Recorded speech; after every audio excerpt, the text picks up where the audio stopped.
So today we are going to start with miscellaneous examples, correct? And then we'll go for miscellaneous exercise. So what do we have in first example of miscellaneous examples? If the lines 2x plus y minus 3 equals to 0, 5x plus ky minus 3 equals to 0 and 3x minus y minus 2 equals to 0 are concurrent. What do we mean by concurrent? concurrent का मतलब क्या होता है? First ये अगर समझ में आएगा तो प्रॉब्लम सॉल्व होगा, otherwise leave it. As simple as that. So question says if the lines 2x plus y minus 3 equals to 0, 5x plus ky minus 3 equals to 0 and 3x minus y minus 2 equals to 0 are concurrent, then find the value of k. जो एक आपका missing है, मतलब कि unknown दिया हुआ है. Now question is very simple, but first of all we have to understand what is concurrent. तो शायद आपने फिजिक्स या केमिस्ट्री में इस वर्ड को पहले भी एक बार सुना होगा. Correct. We know that collinear means all the points should be on the same line. वैसे concurrent का मतलब होता है कि all the lines are passing through a single point. कोई भी एक ऐसा पॉइंट होगा जिसमें से आपकी तीन लाइन पास हो रही होगी. समझने की ट्राई करना. Correct. Will have a kind of a point from which all this 3 lines will pass. उस पॉइंट को बोलते हैं concurrent. सिंपल. तो करना क्या होगा? How are we suppose to get to the value of k? तो वैल्यू ऑफ के फाइंड करने के लिए सबसे पहले एक काम करते हैं, इन्हें इक्वेशन दे देते हैं 1, 2 एंड 3. अब देखो इसमें तो अननोन के है, तो it will be very much difficult for me to solve this 2 equation और दिस 2 इक्वेशन, है ना. Why I am talking about solving this 2 equations? तो क्या somehow I need to get point of intersection. तो हम पॉइंट ऑफ इंटरसेक्शन किसी भी 2 equation को सॉल्व करके एक तो फाइंड कर सकते हैं ना, और जो भी पॉइंट ऑफ इंटरसेक्शन मिलेगा उसे हम थर्ड इक्वेशन में रख के सेटिस्फाई करवाने की ट्राई करेंगे. Isn't it? So that's the concept we are going to apply. तो जैसे मैंने कहा कि we can't find point of intersection between 1 and 2 and 2 and 3, तो हम फाइंड कर लेते हैं 1 and 3. Isn't it? तो काम क्या करेंगे कि सॉल्विंग 1 and 3. अब सॉल्विंग कैसे? तो देखो डायरेक्ट एलिमिनेशन मेथड से y कट जाएगा, है ना. So 2x plus y minus 3 0, 3x minus y minus 2 equals to 0. Simply addition ही करना है, तो ये दोनों कट. 5x माइनस 5 0, तो x की वैल्यू 1. x की वैल्यू 1 किसी भी एक इक्वेशन में सब्स्टिट्यूट कर दो. लेट्स से फॉर हियर 2 1 जा 2, माइनस 1 उधर जाके प्लस 1 हो जाएगा. सो आई गॉट y ऑल्सो 1. सो मुझे पहली और तीसरी, सॉरी यहाँ पे थर्ड आएगा, करेक्ट. फर्स्ट एंड थर्ड, इन दोनों को सॉल्व करते हुए मुझे उनका इंटरसेक्टिंग पॉइंट क्या मिला? 1, 1. So I can say the intersecting point of line 1 and 3 is 1, 1. And as we already know that these 3 lines are concurrent. Question ने बोला है कि वो concurrent है, यानी कि आपकी तीसरी लाइन भी इस पॉइंट में से पास होनी ही चाहिए, तभी concurrent होगा ना, otherwise there will be a problem. Correct. तो लेट्स आइडेंटिफाई. हाँ, शायद आप में से कोई ऐसा सोच रहा होगा, सर लेकिन नहीं भी पास हो तो. So you can apply some this kind of concept कि सपोज आपके पास 2 लाइन है, कुछ ऐसे है. कैन दिस 2 लाइन, ध्यान से सुनना, can this 2 line have more then 1 intersection point? क्या इन दोनों लाइन का, ये आपकी इक्वेशन नंबर 1 है, ये आपकी इक्वेशन नंबर 3 है, जस्ट रैंडमली ड्रॉ कर रहे, क्या इन दोनों लाइन का एक से ज्यादा इंटरसेक्शन पॉइंट आएगा? Not possible. 2 lines can only intersect at 1 point. Simple. तो मुझे अगर इन दोनों लाइन का एक ही इंटरसेक्शन पॉइंट मिल रहा है, तो डेफिनेटली अगर तीन लाइन कॉन्करेंट है, तो फिर इसी इंटरसेक्शन पॉइंट में से आपकी तीसरी लाइन भी पास होगी ही होगी, डेफिनेटली. हाँ, शायद ऐसा हो सकता है कि भाई अगर आपकी ये दोनों लाइन कुछ यहां मीट हो रही है, तो तीसरी लाइन आपकी शायद यहां से पास हो, यहां से पास हो. वो एक अलग सिनेरियो है जहां पे हम बोलेंगे कि कॉन्करेंट नहीं है, all the lines are not concurrent. यहाँ पे ये तीनों तीन ऑलरेडी क्वेश्चन ने प्रोवाइड किया है that the lines are concurrent. वो कंकरेंट होने की वजह से it will definitely pass through the intersecting points, definitely, है ना, कोई ऑप्शन नहीं है कि नहीं होगा, इट विल डेफिनेटली पास। जैसे मैंने कहा कि सपोज मान लो कि आपकी थर्ड लाइन कुछ ऐसे पास हो गई, है ना, तो वो डेफिनेटली समहाउ इस लाइन को कहीं ना कहीं जाके मिलेगी, लेकिन now they are not concurrent. Why? Because all of them are not passing through the same point. तो ये तीन लाइन कंकरेंट नहीं रही। कंकरेंट होने के लिए आपकी तीसरी लाइन भी जो है वो किसी भी दो लाइन के इंटरसेक्टिंग पॉइंट में से ही पास होगी। क्यों? क्योंकि हमें किसी भी दो लाइन का इंटरसेक्टिंग पॉइंट जो है वो यूनिक मिलता है। We cannot have more than one intersecting point for given two lines. समझ में आ रहा है? तो इस कंसेप्ट के आधार पे हम ये बोल सकते हैं कि ये जो 1,1 हमें इंटरसेक्टिंग पॉइंट मिला है, it will satisfy the equation number 2। Correct? तो क्या लिख देंगे? सो पॉइंट नहीं लिखते, as the lines are concurrent, as the lines are concurrent, point 1,1 will satisfy the line 2, second equation, है ना, जिसमें x और y की जगह पे 1 रख देंगे। So 5 into 1 plus k into 1 minus 3 equals to 0। एक ही अननोन बचा ना हमारा। सो 5 minus 3 2, तो k की value minus. Are you getting it? Concept बहुत सिंपल है, लेकिन डाउट्स जो हमारे दिमाग में क्रिएट होते हैं वो कुछ ऐसे कभी कभी हो जाते हैं कि दो लाइन का इंटरसेक्टिंग पॉइंट है, तो ऐसा किसने बोला कि जरूरी है कि तीसरी लाइन उसी पॉइंट में से पास होगी? ऐसा क्वेश्चन ने बोला है। क्यों? क्योंकि क्वेश्चन ने कहा है कि तीनों तीन लाइन कंकरेंट है, और कंकरेंट का मतलब कि all the three lines will pass through a single point, है ना। और उसके लिए मैंने आपको एक्सप्लेनेशन भी दिया कि दो लाइन का अगर इंटरसेक्टिंग पॉइंट है तो वो यूनिक होता है। You cannot have more than one intersecting point for two lines, है ना। और फिर उसी पॉइंट में से हमारी थर्ड लाइन भी पास होगी ही होगी, because those three lines are concurrent. Simple. So I hope you people are getting the idea कि क्या करना है। कोई इतना डिफिकल्ट टास्क नहीं है, but still it is important to understand. Correct? Let's go for the next example number 21। Find the distance of the line 4x minus y equals to 0 from the point P4,1 measured along the line making an angle of 135 degree with the positive x axis। पहले तो इसकी figure, अगर figure बनाने आई ना तो हमारा काम बनेगा। तो सबसे पहले आप हमारे पास क्या अवेलेबल है वो देखो। एक गिवन लाइन है which is y minus 4x equals to 0। Now if you observe y minus 4x equals to 0, so it will be y equals to 4x, है ना। And we know that if it is in the form of y equals to mx, it will definitely pass through origin. Intercept is 0, correct?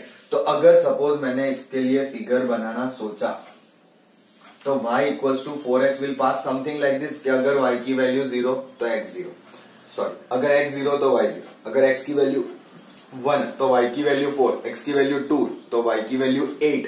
So it will go something like this, है ना। ऐसे थोड़ा high उस पे जाएगा, क्योंकि 1 के लिए y की वैल्यू 4 आएगी, 2 के लिए 8 आएगी, isn't it? चलो, so it on a greater angle to the positive x axis. Simple. लेकिन दूसरा फिर ऐसे बोला है कि हमें इस लाइन का डिस्टेंस मेजर करना है फ्रॉम द पॉइंट P4,1। सो मान लो कि 4 और 1 यहां कहीं पे होगा। लेट्स से ये 4 है और यहाँ पे 1 है। फॉर इंस्टेंस मान लेते हैं, वो फिर लाइन बनाएंगे तो थोड़ा इधर उधर होगा तो हम एडजस्ट कर लेंगे, है ना। कि भाई P4,1 से मेजर करना है, लेकिन ये पॉइंट P है कहां पे? Along the line making an angle of 135 degree with the positive x axis. यानी कि ये पॉइंट में से जो एक लाइन पास होने वाली है वो कुछ इस तरह से होगी, जो पॉजिटिव एक्स एक्सिस के साथ 135 का डिग्री बना रही होगी। So this is our point P4,1 और हमें ये लाइन तक का डिस्टेंस यानी कि मान लो कि PQ का डिस्टेंस फाइंड करना है। लेकिन करेंगे कैसे? I have this line available y equals to 4x। I don't know about this line, है ना। दूसरी जो 135 डिग्री एंगल बना रही है, मुझे उस लाइन के बारे में कुछ पता नहीं है कि मुझे डिस्टेंस डायरेक्टली मिल जाए, है ना। अगर मुझे समहाउ ये पता चल गया कि पॉइंट क्यू क्या है समहाउ, तो we can easily find the distance between p and q applying distance formula. लेकिन क्यू वाला पॉइंट कैसे मिलेगा, ध्यान से समझना। How are we suppose to get the point q. तो क्यू वाले पॉइंट को फाइंड करने के लिए सबसे पहला हमारा टारगेट क्या रहेगा कि अगर मुझे इन दोनों लाइन का इंटरसेक्शन पॉइंट अगर पता चल जाए तो वो क्यू होगा। लेकिन इंटरसेक्टिंग पॉइंट फाइंड करने के लिए हमें पहले दोनों लाइन की इक्वेशन पता होनी चाहिए। To get the intersection point of this two lines we must know both the lines equation. अच्छा ठीक है, चलो इस लाइन की इक्वेशन तो अवेलेबल है। Can we find equation of this line? हाँ डेफिनेटली, स्लोप पता है, पॉइंट पता है, पॉइंट स्लोप फॉर्म से हमारा काम हो जाएगा, करेक्ट। सो हमें क्या फाइंड करना पड़ेगा, इस लाइन की इक्वेशन, है ना, जिसको हम लाइन 2 बोल देंगे। इसे इक्वेशन 1 बोला है तो वो 1 रहेगी और उसे लाइन 2 बोल देंगे। हमें फाइंड करनी पड़ेगी इक्वेशन ऑफ लाइन 2, करेक्ट। कैसे करेंगे, तो देखो सबसे पहले हमारे पास कुछ इस तरह से बोला है कि ये जो 135 बना रहा है लाइन, क्या बोलेंगे, line making an angle of 135 degree with positive x axis, correct. ये एंगल बना रहा है, इसका मतलब कि मेरे लिए टेन थीटा कितना हो गया, 135 डिग्री, या फिर एम बोल देंगे टेन थीटा को। Let's say M2 equals to tan theta. Why I said M2, क्योंकि पहले वाली लाइन का स्लोप M1 ले लेंगे।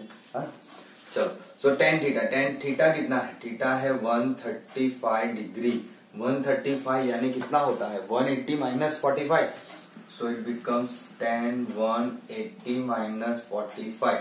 180 माइनस सेकेंड क्वाड्रेंट, सेकेंड में 10 नेगेटिव, तो you will be getting minus tan 45, यानी कि स्लोप आया -1। स्लोप कितना आया, -1। सिंपल। चलो आगे बढ़ते हैं। अब जैसे स्लोप मिल गया, हमारे पास एक इजी चीज अवेलेबल है, क्या है, पॉइंट स्लोप फॉर्म। क्यों, क्योंकि हमें ऑलरेडी पता है कि पॉइंट है उस लाइन पे एक अवेलेबल और स्लोप अभी अभी मिल गया। So equation of line 2 is y minus y1 equals to slope into x minus x1। सीधी सी बात है, इससे आपको इक्वेशन ऑफ लाइन मिल जाएगी। क्या मिलेगी आपको इक्वेशन ऑफ लाइन, तो y minus 1 equals to minus x plus 4, तो ये हो गया x plus y minus 5 equals to 0। This is my line 2, correct. आपको यहां पे लाइन 2 नहीं लिखनी होता, आप लिख सकते हो equation of line having slope -1, है ना। और कुछ ऐड करना चाहते हो तो passing through point 4,1 is, we know that's the kind of drill जो हम हर बार करते रहते हैं, है ना। अच्छा चलो, अब दोनों इक्वेशन तो मिल गई ना। Now after getting both the equation, our target is to identify the intersection point. तो क्या करते हैं, क्या y की वैल्यू 4x सिंपली यहां पुट कर लेते हैं। Substitute y equals to 4x from equation 1 in equation 2। So ये हो जाएगा x plus 4x minus 5 equals to 0। So 5x equals to 5, तो x इक्वल्स टू 1। अच्छा, x की वैल्यू 1 आई तो y की वैल्यू कितनी हो जाएगी, 4। सो आपको इनका इंटरसेक्टिंग पॉइंट मिल गया, है ना। Point of intersection is Q1, 4. So I know the point P, I know the now point Q which is 1, 4. तो अगर ये दोनों पॉइंट अवेलेबल है तो हम इजीली डिस्टेंस फॉर्मूला से PQ का डिस्टेंस फाइंड कर सकते हैं। डिस्टेंस बिटवीन PQ इज, कैसे करते हैं, रूट में x1 माइनस x2 या x2 माइनस x1, आपको जो ठीक लगे वो 1 minus 4 square plus 4 minus 1 square, यानी दोनों सेम ही है। 9 प्लस 9 18, और आई वुड से 3√2, इतना यूनिट्स आपका डिस्टेंस आएगा। 3√2 units will be the distance of this line y equals to 4x from point P. समझ में आ रहा है? क्वेश्चन में कर वही रहे जो हमें आता है, लेकिन उन्होंने आपको पूछा है कुछ घुमा फिरा कि भाई एक लाइन दी है, उस लाइन का डिस्टेंस फाइंड करना है फ्रॉम द पॉइंट P, है ना? करेक्ट. लेकिन आप सोच रहे होंगे कि सर तो फिर यहाँ पे परपेंडिकुलर डिस्टेंस क्यों अप्लाई नहीं करते? तो कि उसका रीजन कुछ अलग है. क्या रीजन है? तो कि पॉइंट P को ऐसे ही नहीं छोड़ा हुआ है, लेकिन क्या बोलते हैं कि वो पॉइंट P जो है वो किसी एक लाइन में से पास होगा जो आपके पॉजिटिव एक्सिस के साथ 135 का डिग्री बनाएगा. Now we are not sure that P is perpendicular to that line, है ना? समझ रहे हो? तो सिचुएशन चेंज होती है. यू कैन आइडेंटिफाई कि अगर इस लाइन का स्लोप आप फाइंड कर रहे हो तो 4 आ रहा है, और जो हमने दूसरी वाली लाइन ली थी उसका स्लोप तो -1 आया. They are not perpendicular. समझ में आया? हाँ, अगर हमें पॉइंट ऐसे रैंडमली बोला होता कि कोई point available and find the distance from point two the line, तो हम परपेंडिकुलर डिस्टेंस अप्लाई कर देते. लेकिन वो जो पॉइंट है वो किसी एक लाइन पे है, और वो लाइन जो है वो पॉजिटिव एक्स एक्सिस के साथ 135 का डिग्री बना रही है. तो that is not a point which is perpendicular to the line. समझ में आ रहा है? तो उस तरह से हम फिलहाल यहाँ पे नहीं कर सकते. सो प्लीज ध्यान रखना, sometimes few problems are little bit tricky, है ना? आपको ऐसा लगेगा कि अच्छा पॉइंट है, लाइन है, तो सीधा सीधा अप्लाई कर दो perpendicular distance, but we can't. Correct. So please take a note of this problem and then will move further. Now let's go for the next example, which is example number 22, and if you believe me, this is very important question, so important. What do we have? Assuming that straight line work as the plane mirror for a point, मतलब कि एक line जो है वो as a mirror के तरीके से behave करेगी. Find the image of the point 1,2 in the line x minus 3y plus 4 equals to 0. Just simply think like this कि सपोज आपकी कोई एक लाइन है जो ऐसे पास हो रही है. इट डजेंट मैटर कहां से पास हो रही है, मुझे कोई फर्क नहीं पड़ता. Just think like this. अब चाहो तो प्रॉपरली बना सकते हो कि कोऑर्डिनेट के अंदर इसका x और y का कोऑर्डिनेट फाइंड करो, 2 पॉइंट फाइंड करो, फिर रख के उसमें से लाइन पास करो. We can do such kind of things, but जरूरी नहीं है. अब मान लो कि ये लाइन की इक्वेशन आपको प्रोवाइड की है, वो है x minus 3y plus 4 equals to 0. x minus 3y plus 4 equals to 0. This is the equation of line. Correct. और एक पॉइंट बोला है 1,2. मैं ये लाइन थोड़ी और एक्सटेंड कर लेता हूं. Let's say a point 1,2 is present over here, जिसको मैं नाम दे देता हूं P. करेक्ट. तो इस पॉइंट की इमेज मुझे फाइंड करनी है considering this line as a mirror. मतलब कि यहां पॉइंट P है तो उसकी इमेज कहां मिरर के अंदर दिखती है. लेट्स से पॉइंट Q, है ना? लेकिन यहां पे जो समझना है ना वो इंपॉर्टेंट ये है कि चलो नॉर्मल एग्जांपल लेते हैं. When you stand in front of a mirror, when you stand in front of a real mirror, है ना? तो आप मिरर से जितना दूर खड़े रहोगे, आपकी जो इमेज है वो मिरर के अंदर भी उतनी ही दूर दिखेगी. एम आई राइट और not? It's a basic concept जो हम सबको पता है कि आप मिरर से जितना दूर खड़े रहोगे उतनी ही आपकी इमेज मिरर के अंदर दूर दिखेगी. यानी कि distance of this point P from the line will be same as the distance of point Q from the line. सीधी सी बात है. यानी कि ये हो गया बाइसेक्टर. ये क्या हो गया? बाइसेक्टर. यानी कि यहां पे मिलेगा हमें मिड पॉइंट. करेक्ट. अब जब आप किसी मिरर के सामने खड़े हो, है ना, और आपकी इमेज उसके अंदर जो दिख रही है वो आपके मिरर को परपेंडिकुलर होगी. Isn't it? सो हम बोल देंगे ये क्या है? ये परपेंडिकुलर बाइसेक्टर है. क्या है? Perpendicular bisector. जिससे हमें फायदा क्या होगा, ध्यान से देखना. ये लाइन की इक्वेशन पता है तो इसका स्लोप मिल जाएगा, जिसकी मदद से हम इसका स्लोप फाइंड कर सकते हैं. करेक्ट. अब आप चाहो तो इसकी इक्वेशन ऑफ लाइन भी फाइंड कर सकते हो, बट इतना ज्यादा डिटेल में नहीं जाएंगे. So let's take it step by step. सबसे पहले ऐसा करते हैं कि इस पॉइंट Q को नाम दे देते हैं. Let Q H, K. ये जो पॉइंट है वो क्या है? हमारी इमेज है. Is the image to the line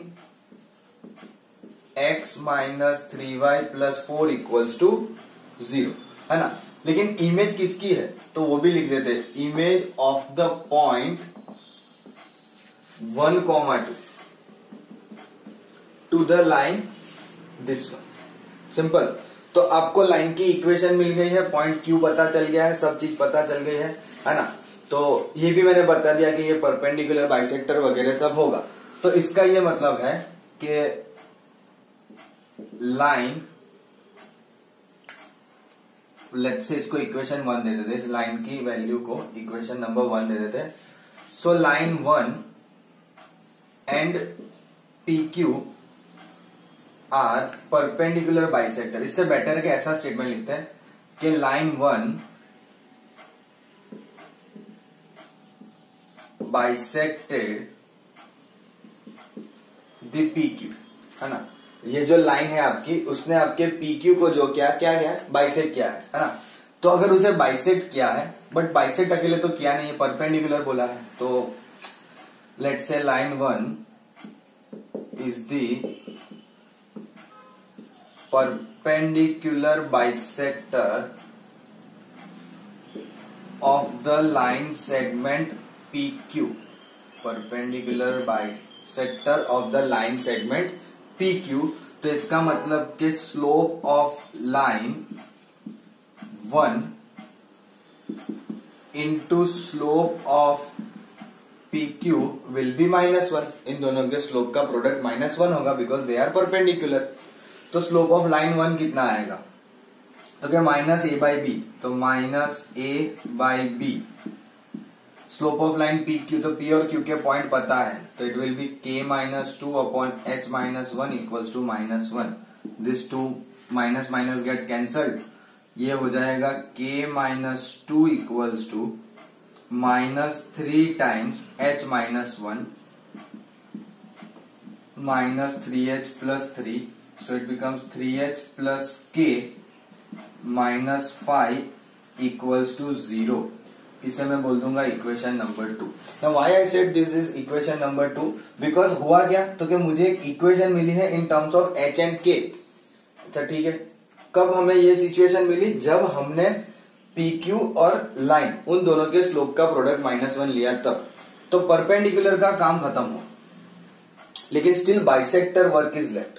bisector का मतलब होगा कि ये मिड पॉइंट बनेगा, this will be the mid point, सीधी सी बात है।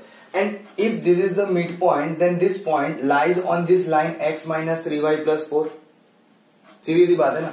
चलो तो सबसे पहले क्या करते हैं कि मिड पॉइंट फाइंड कर लेते हैं कि mid point of PQ is क्या आएगा, तो कि it will B h plus 1/2 and k plus 2/2, है ना। और ये मिड पॉइंट जो है वो आपकी इस line x minus 3y plus 4 equal to 0 पे लाई करेगा, है ना। तो क्या बोलेंगे कि mid point of PQ lies on the line 1। अगर लाई कर रहा है इसका मतलब कि ये हो गया आपका x कोऑर्डिनेट और ये हो गया y कोऑर्डिनेट, है ना। तो सिंपली रिप्लेस कर दो, x की जगह पे h plus 1/2 minus 3 times, y की जगह पे k plus 2/2 plus 4 equals to 0, जिससे आपको वापस से एक ऐसी इक्वेशन मिली जो h और k के फॉर्म में है। ध्यान से, लेकिन उसको सिंप्लीफाई कर लेते हैं। h plus 1 minus 3k minus 6 plus LCM के हिसाब से 8 और 0, so it becomes h minus 3k 1 plus 8 9 minus 6 plus 3. This is my equation number 3. h minus 3k plus 3 equals to 0 and one equation here 3h plus k minus 5 equals to 0. Now problem is very easy. क्या करना है आपको, solving equation number 2 and 3 आप जैसे चाहो वैसे कर सकते हो। If you want you can go by elimination method, if you want you can go by substitution और cross multiplication, it doesn't matter. आपको ये दोनों इक्वेशन सॉल्व करके फाइंड करनी है, find the value of h and k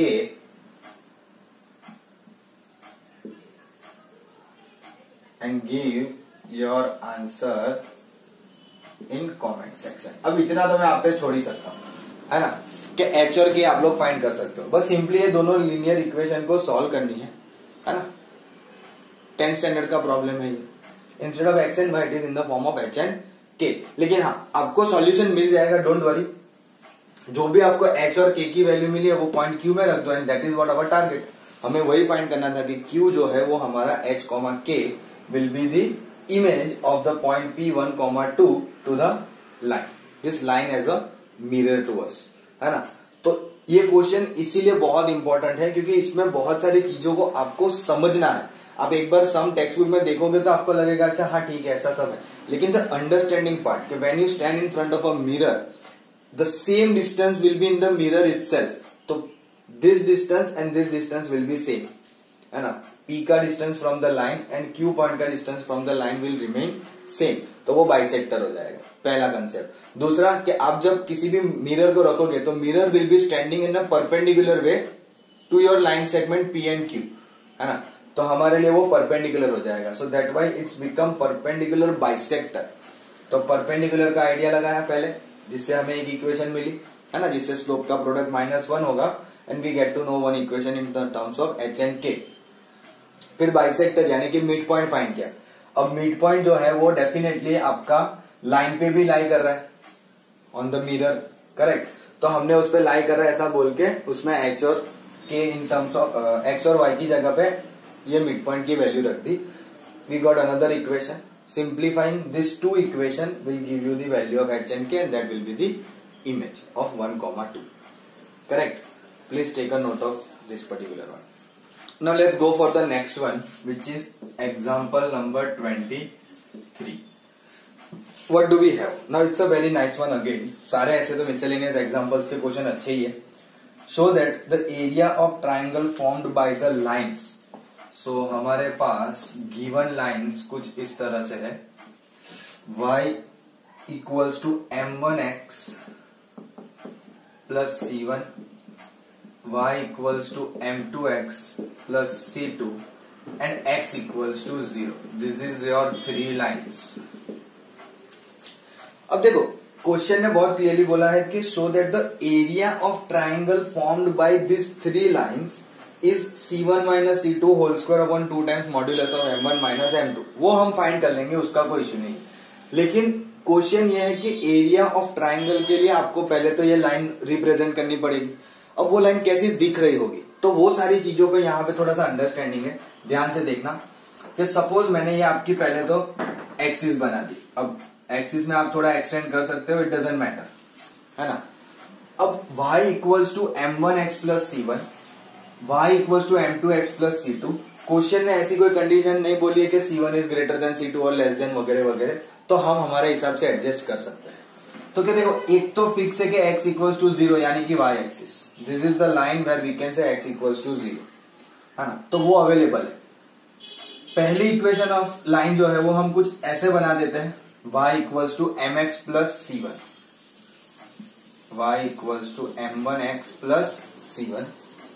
और दूसरी जो लाइन है वो कुछ हम इस तरह से बना देते हैं, जिसको हम नाम दे देंगे y equals to m2x plus c2। ना आप लोग सोच रहे होंगे सर ऐसा ही क्यों, तो क्या देखो कोई फर्क नहीं पड़ता कि एग्जैक्टली यही चाहिए, कुछ भी करो, आपका y एक्सिस के साथ इस तरह से ट्राइंगल बनना चाहिए, करेक्ट, जो हमें एरिया फाइंड करना है। It doesn't matter, it may go something like this. Suppose आप में से किसी ने कुछ इस तरह से बनाया कि भाई एक लाइन ऐसे गई है और दूसरी लाइन ऐसे है, तो ये हो जाएगा आपका triangle.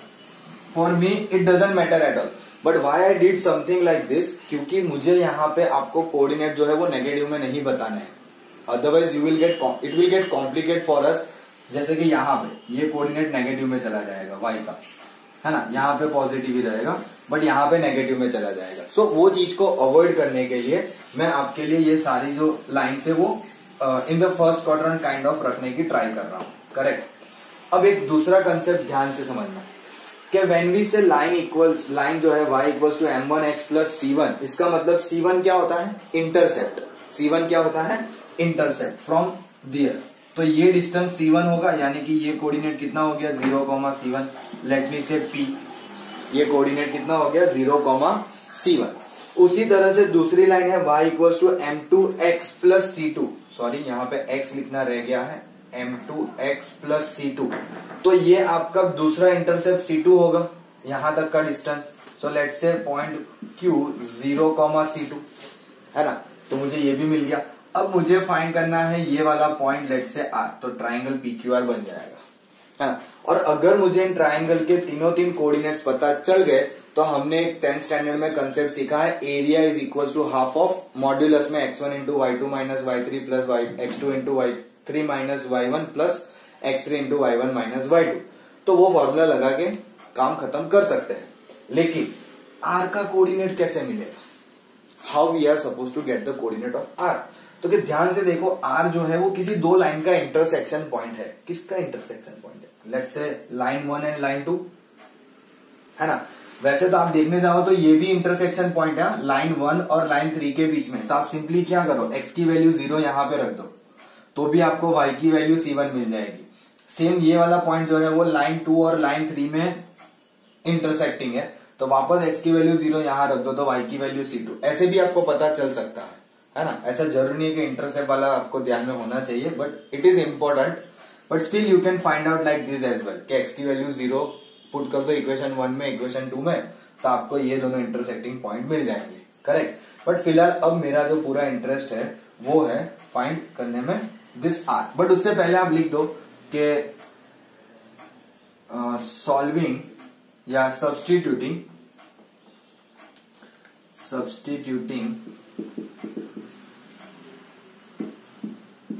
x equals to 0 in equation 1 and 2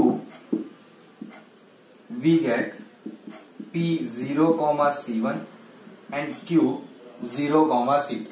so p और q हमें मिल गए, करेक्ट। नाउ क्या करें, solving 1 and 2। Now solving 1 and 2, first और सेकंड इक्वेशन को सॉल्व करते।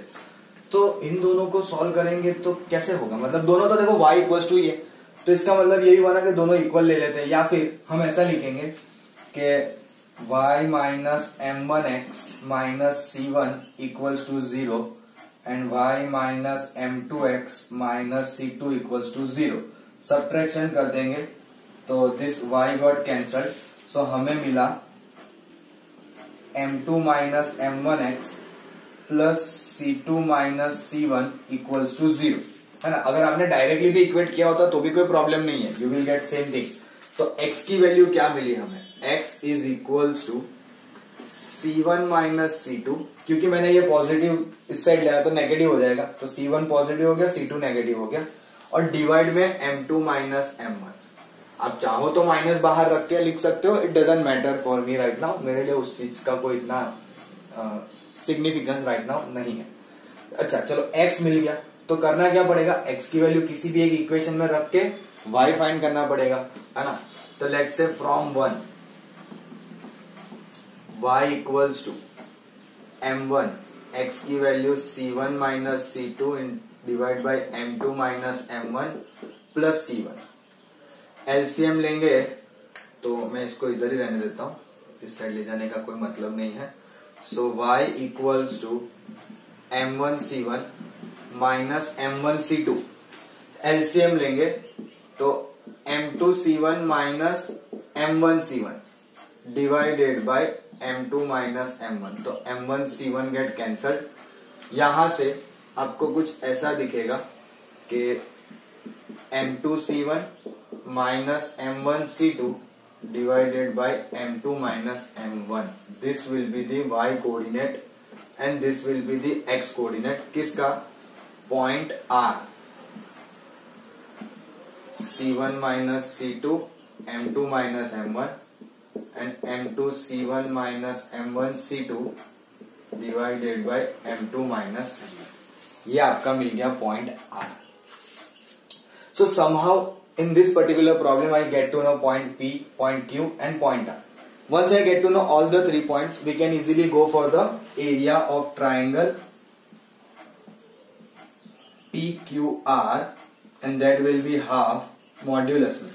अब देखो डायरेक्ट लिख लो, फॉर्मूला लिखो, जो भी करना है। Consider this x1 y1 x2 y2 और x3 y3, तो इजी लगेगा। तो x1 कितना है, 0 है, x1 0।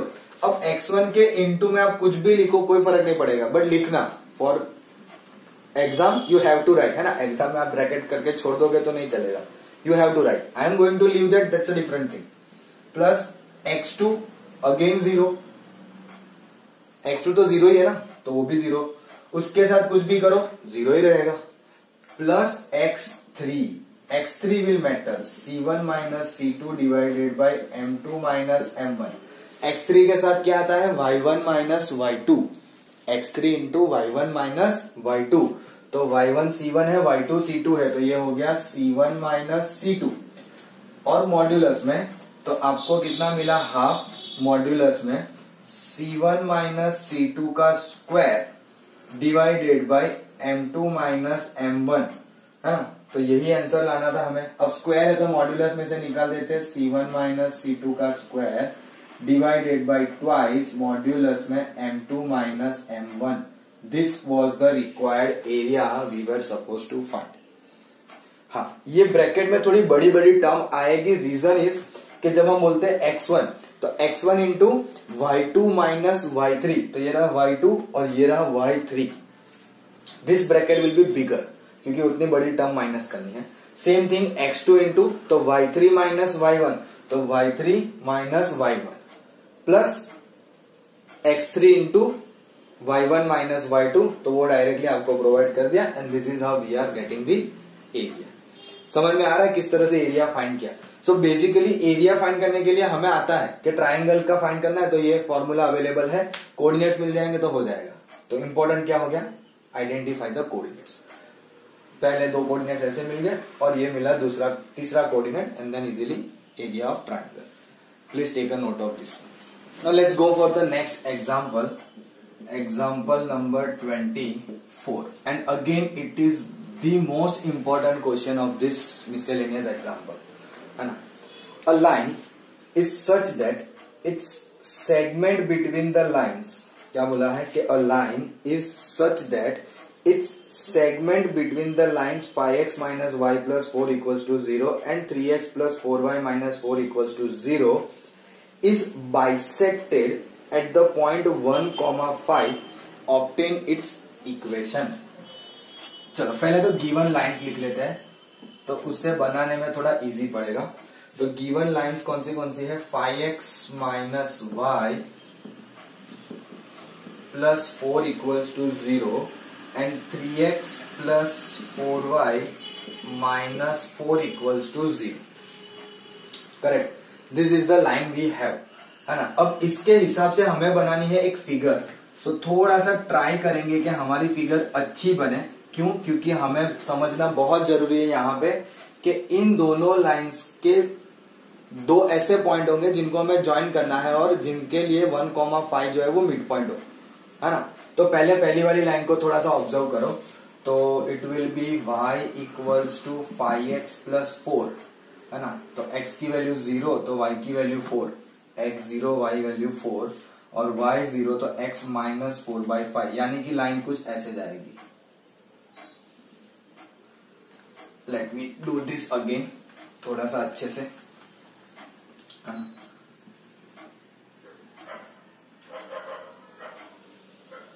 ऐसा।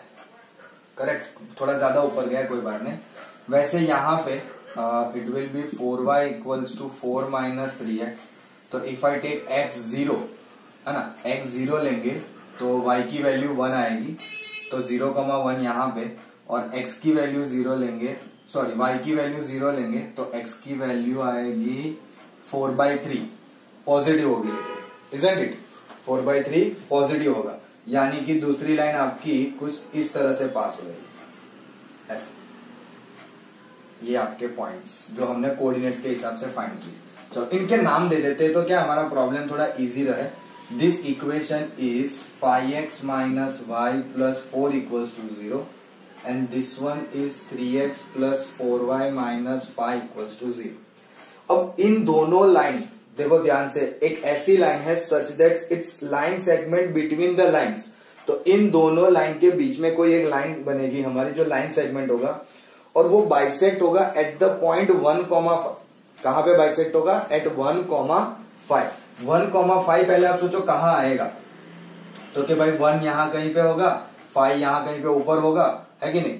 तो मान लो कि मैंने इन दोनों लाइन को कुछ इस तरह से ज्वाइन कर दिया।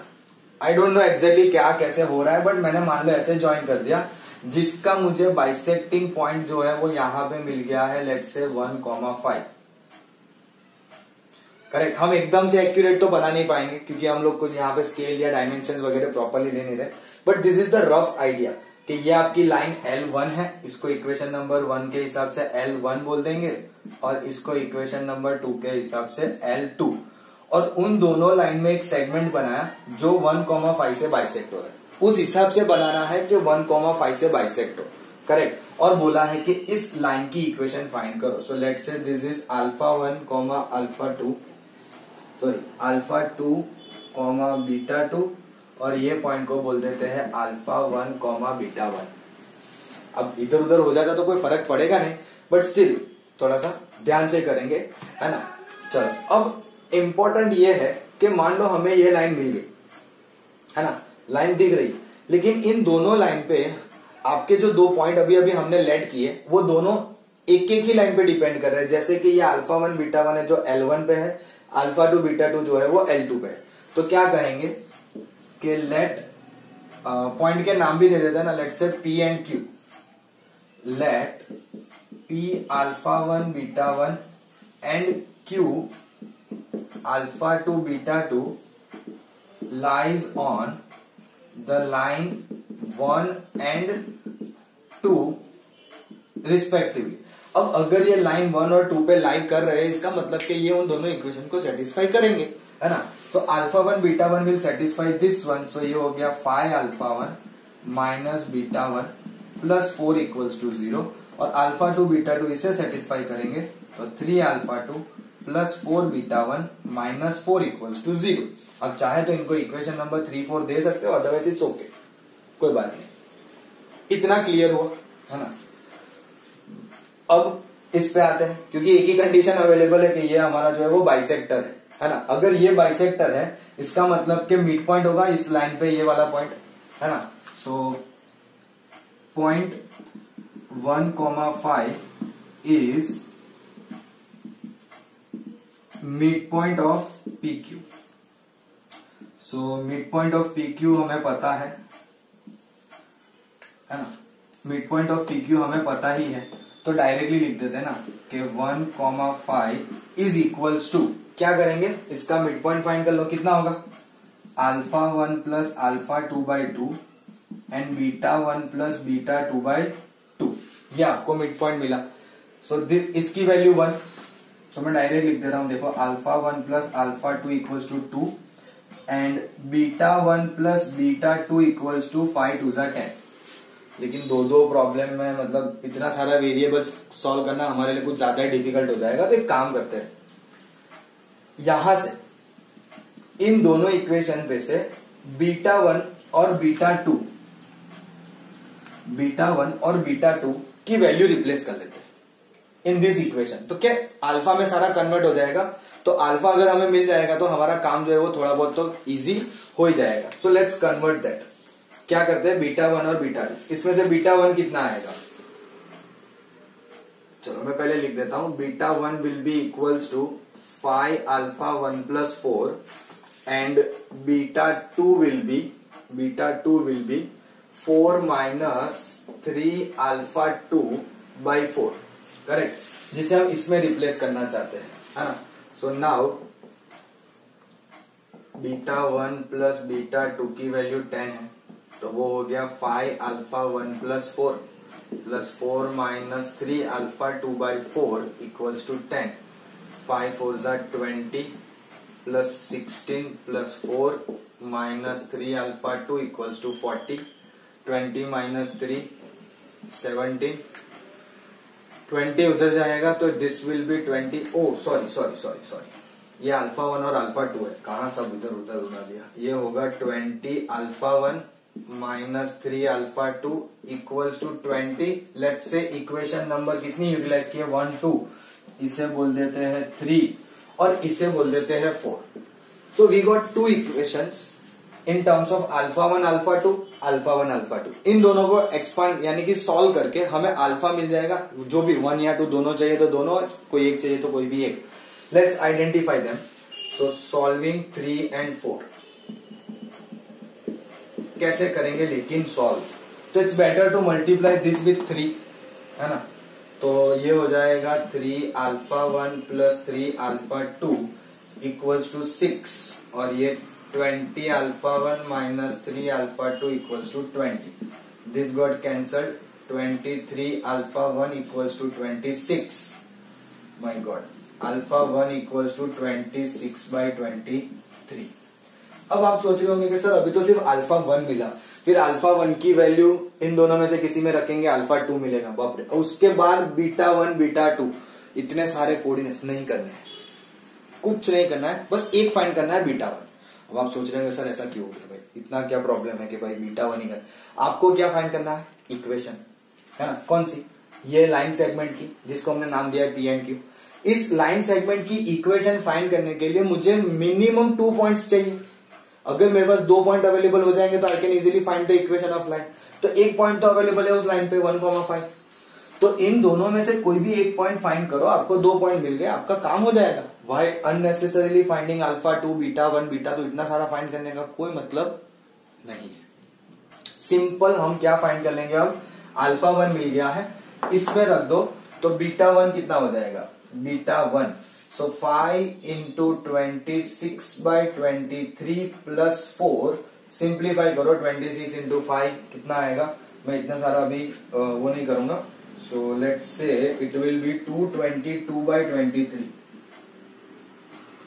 हाँ, इतना ज्यादा सॉल्व करने में टाइम जाएगा। It's very obvious, you people have calculator और you can do calculation. So 26 into 5, 25 5 125, इसमें बढ़ा दो, इजीली हो जाएगा। And 23 into 4, so this will give you 222/23। सो आपको अल्फा 1 और बीटा 1 मिल गया। You don't need to find alpha 2 and beta 2, कोई जरूरत नहीं है। अच्छा, आप शायद ऐसा सोच रहे हो कि अल्फा 1 मिला है तो इसमें रख के अल्फा 2 भी तो फाइंड कर ही सकते थे। हाँ, डेफिनेटली कर सकते हो, आप इसमें रख दो तो और जल्दी मिल जाएगा अल्फा 2 तो। अब बीटा 1 मिल गया, इसमें रख दो, बीटा 2 भी मिल जाएगा। बट अननेसेसरीली फाइंड करने का कोई मतलब बनता नहीं है। Are you getting me?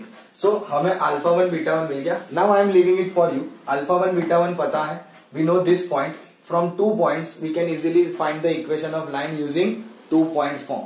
y minus y1 equals to slope into x minus x1, लेकिन स्लोप क्या आता है, y2 minus y1 upon x2 minus x1। We know how to do that, so I am going to leave that for you people, है ना। So please alpha 1 beta 1 के coordinate से और इस कोऑर्डिनेट से आप लोग इजीली फाइंड कर सकते हो, जो कैसा दिखेगा, तो क्या y minus 1 equals to beta 1 की value minus 5, sorry y minus 5 equals to beta 1 minus 5 divided by alpha 1 minus 1 into x minus 1। Simplifying that will give you the equation. हाँ, थोड़ी सी मेहनत लगेगी, that is very much certain. क्यों? क्योंकि यहाँ पे 222/23 इट्स अ बिग नंबर, है ना। स्लोप में भी उसको यूटिलाइज करना is not that simple, but I hope that you people will be able to do it, है ना। So please note it down till this particular point and then get the equation of line. Now let's go for example number 25, which is the last example of miscellaneous examples. Show that the path of a moving point such that its distance from two lines. Show that the path of a moving point such that its distance from two lines are equal in a straight line. है ना।